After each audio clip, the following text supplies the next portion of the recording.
हमारे कहा जी जी कि योगी जी बुलडोजर चलाते हैं। जी, जी। बुलडोजर चलाना कोई बुरी बात नहीं है। राम राज्य में या किसी भी राज्य में जब अत्याचारियों का प्रकोप बढ़ा है, जी तब उस समय जी सबको रामचंद्र जी ने धनुष बाण चलाया है, तो कोई नहीं बोला कि बुलडोजर चला रहे हैं। आज अत्याचारी अत्याचार कर रहा है, योगी जी बुलडोजर चला रहे हैं, क्या गलत कर रहे हैं?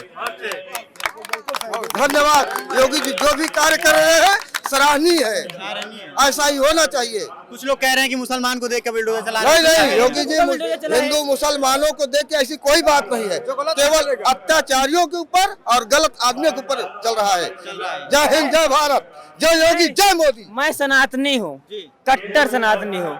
हमें धर्म का नाम पता है, धर्म का बात पता है, धर्म का काम पता है, ठीक है। इसीलिए मैं कहता हूँ ना, पहले देशभक्त हो जाओ, फिर जाए बस भक्त होना है बीजेपी पे जो हो, कांग्रेस वाली कोई भी हो। कुछ लोग कहते हैं कि भक्ति से देश थोड़ा चलेगा, जब तक रोजगार नहीं मिलेगा। उस पे क्या कहेंगे? अरे भक्ति से कौन सा देश चल रहा है भाई? ये काम करो, लाभ मिलेगा। जब आप क्वालिफाइड होगा तभी तो रोजगार मिलेगा। जो है अरे हम भी भक्ति करते हैं, लेकिन भक्ति साथ साथ काम भी करते हैं। भक्ति के साथ काम। अब यहाँ पर हम अपने पैरों से चल करके आए हैं, अब घर बैठे राम राम जपेंगे तो थोड़ी ना चल पाएंगे।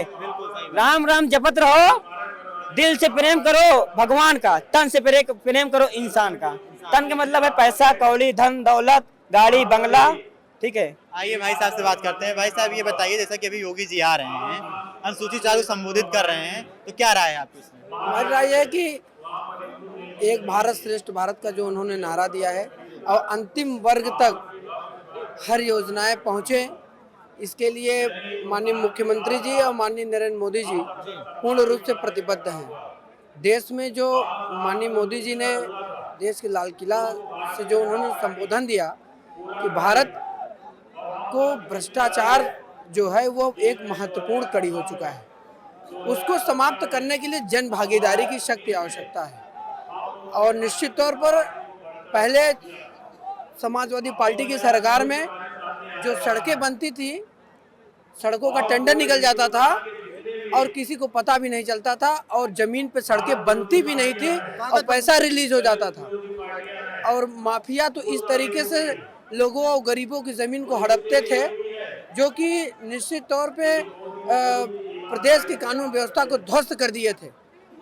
अतीक अहमद जैसे माफियाओं को ज़मींदोज करना और उनकी कमर को तोड़ देना, यह भारतीय जनता पार्टी की सरकार की महत्वपूर्ण उपलब्धियां हैं। और माफिया राज खत्म हो, गुंडा राज खत्म हो, और आम नागरिक निश्चित तौर पर खुलेआम अपने जीवन को सौहार्दपूर्ण तरीके से जिए, यह बहुत ही अच्छा माहौल है। हमारे भारतीय जनता पार्टी के नेतृत्व में, माननीय मोदी जी के नेतृत्व में एक विराट यह सम्मेलन आज सोराव की इस धरती पे सोराव विधानसभा के अंतर्गत हो रहा है। और हम लोगों का उद्देश्य है कि हर वर्ग तक हमारी हर योजनाएं पहुंचे। आपको बता दें, आयुष्मान भारत कार्ड योजना आपने देखा होगा, स्वास्थ्य संबंधी बहुत ही मील का पत्थर साबित हो रहा है। जिनके पास धन होता है वो बड़े बड़े हॉस्पिटल में प्राइवेट जाके अपना इलाज करा लेते हैं, लेकिन गरीब तक, जो गरीब के पास जब धन नहीं होता तो उनको अपने ज़मीन को, अपने गहने को बेचकर अपना इलाज कराना पड़ता है। लेकिन मोदी जी ने जो यह योजना दिया है, उसके लिए थोड़ा सा हम लोगों को भी आगे आकर उसको योजनाओं को लागू कराना है। अगर कोई हॉस्पिटल यह कहता है कि हम आयुष्मान भारत कार्ड योजना उस लाभार्थी को मिला है और उसे हॉस्पिटल एडमिट नहीं कर रहा है, तो उनके खिलाफ भी कार्रवाई होनी चाहिए। और उसके साथ साथ भू माफियाओं के खिलाफ सरकार पूर्ण रूप से प्रतिबद्ध है और उनके खिलाफ कार्रवाई कराने में कहीं भी कोर कसर नहीं छोड़ रही है। और ऐसी, अगर आप सब पत्रकार बंधुओं से भी अनुरोध है, अगर ऐसी कहीं बात हो तो निश्चित तौर से आप देश के चौथे स्तंभ हैं और आपसे जनता उम्मीद करती है, न्याय की भी अपेक्षा करती है। निश्चित तौर पर आपका भी उत्तरदायित्व बढ़ता है। और निश्चित तौर पर पत्रकारिता बंधुओं से भी अनुरोध है कि ऐसी जहां भी घटनाएं सामने आए उनको प्रकाश में लाकर निश्चित तौर पर जनता के समक्ष लाया जाए और मुख्यमंत्री जी के समक्ष प्रस्तुत किया भाई जाए। साहब ये बताइए, अभी भी अस्पताल में भ्रष्टाचारी हो रहा है। बिल्कुल आपकी बात से सहमत हूँ, आपकी बात से सहमत हूँ। जहाँ भी अगर प्रकाश में आए उसको शासन प्रशासन को अवगत करा जाए।